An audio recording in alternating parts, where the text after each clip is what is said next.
एक बाप अदालत में दाखिल हुआ ताकि अपने बेटे की शिकायत कोर्ट में कर सके।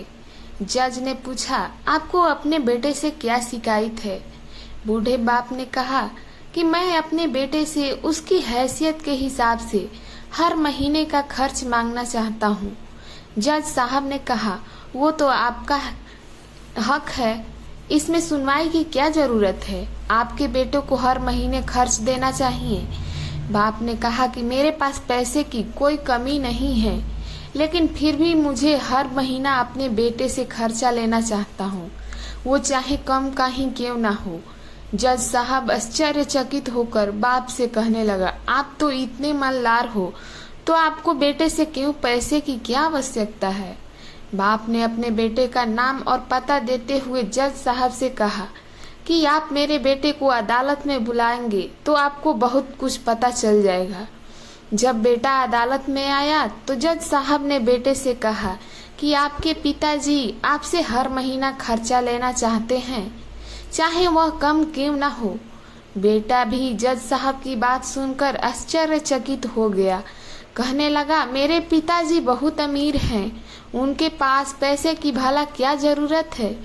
जज साहब ने कहा, यह आपके पिता की मांग है और वह अपने स्वतंत्र है। पिता ने जज साहब से कहा कि आप मेरे बेटे से कहिए कि वह मुझे हर महीना 100 रुपया देगा, और वो अभी अपने हाथों से, और उस पैसों में बिल्कुल भी देरी ना करेगा। फिर जज साहब ने बूढ़े आदमी के बेटे से कहा कि तुम हर महीने 100 रुपया बिना देरी किए उनके हाथों में देंगे, यह आपको अदालत हुक्म देती है। मुकदमा खत्म होने के बाद जज साहब बूढ़े आदमी को अपने पास बुलाते हैं। उन्होंने बूढ़े आदमी से पूछा कि अगर आप बुरा ना माने तो आपसे मैं एक बात पूछूंगा, अपने बेटे के खिलाफ केस क्यों किया? आप तो बहुत अमीर आदमी हो और ये इतनी छोटी सी कीमत। बूढ़े आदमी ने रोते हुए कहा, जज साहब, मैं अपने बेटे का चेहरा देखने के लिए तरस गया था, वह अपने कामों में इतना व्यस्त रहता है।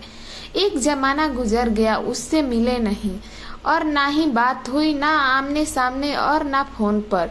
मुझे अपने बेटे से बहुत मोहब्बत है, इसलिए मैंने उस पर केस किया ताकि हर महीने मैं उससे मिल सकूं और उसको देखकर खुश हो करूंगा। बात सुनकर जज की भी आंखें में से आंसू आ गए। जज साहब ने बूढ़े आदमी से कहा कि अगर आप पहले बताते तो उसको नजरअंदाज और ख्याल ना रखने के जुल्म में सजा कर देते।